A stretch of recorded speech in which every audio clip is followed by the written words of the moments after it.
السلام علیکم۔ ایک عقاب اور ایک الو میں دوستی ہو گئی۔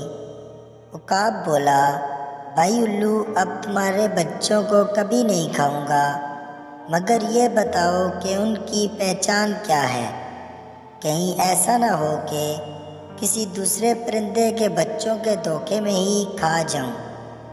الو نے جواب دیا، بھلا یہ بھی کوئی مشکل بات ہے؟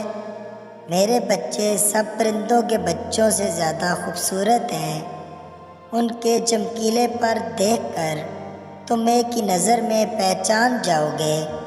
عقاب نے الو کی بات کاٹ کر کہا، بس بس، میں سمجھ گیا، اب میں کبھی دھوکہ نہیں کھا سکتا، مگر بھائی ہر بات کو پہلے سے ہی پوچھ لینا اچھا ہے، پھر پچھتانے سے کچھ نہیں ہو سکتا۔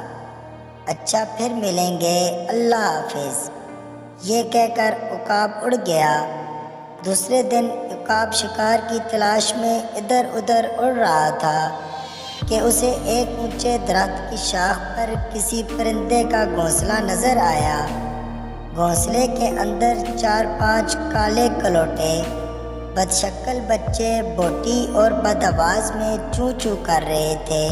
عقاب نے سوچا، یہ بچے میرے دوست الو کے ہرگز نہیں ہو سکتے، کیونکہ نہ تو یہ خوبصورت ہیں اور نہ ہی ان کی آواز میٹھی اور سریلی ہے۔ یہ سوچ کر عقاب نے ان بچوں کو کھانا شروع کر دیا۔